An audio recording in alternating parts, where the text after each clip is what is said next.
One traditions that we researched and we have online that we're telling students, hey, if you want to make the most of your Kent State experience, make sure that you try to complete as many traditions as possible. And we look to see what students are doing while they're here at Kent State. So there's Painting the Rock, the Black Squirrels, football games.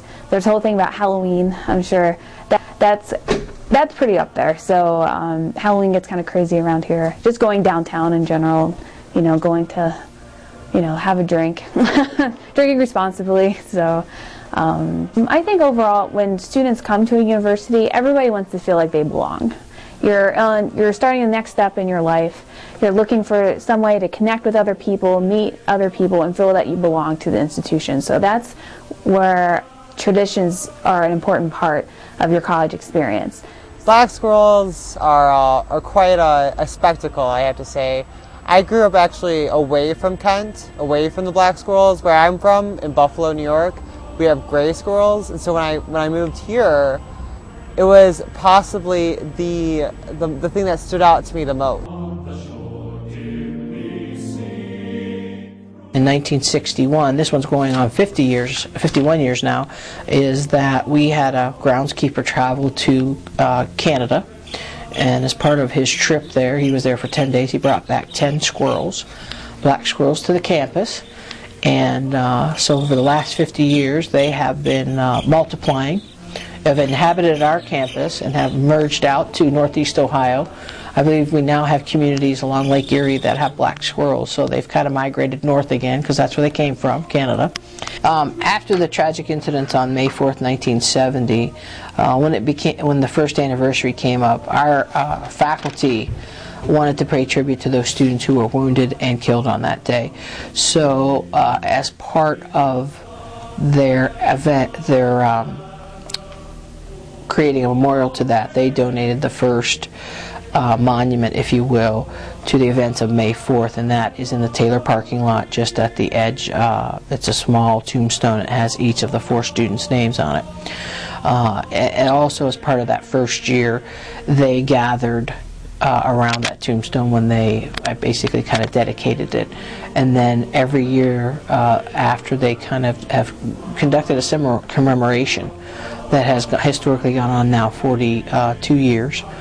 The events of May 4th happened around noon on May 4th, so the 12 hours prior to that, we have a silent candlelight vigil around campus, which is profound. The individuals who choose to participate in that activity kind of walk around the area that was directly affected on May 4th and where the National Guardsmen were at that time, and then they conclude around midnight into the parking lot where the majority of the students who were killed that day were killed, and the parking lot is emptied out that day, and those markers are out in the parking lot.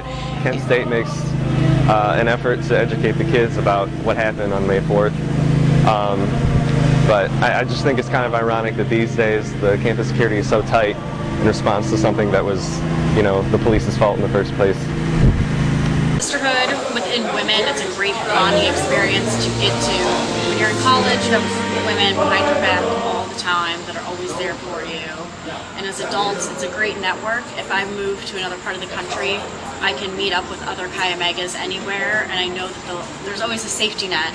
Wherever I happen to go, I can find Chi Omegas, and they can help network to find jobs, a place to live. Another tradition that had started in the early 70s was we had a large rock moved up to the front of campus, where it is currently located, 1974, and that rock continues to be painted multiple times daily, often. I would say it probably could be painted anywhere from 8 to 10 times a day. Sometimes it lasts for a couple days.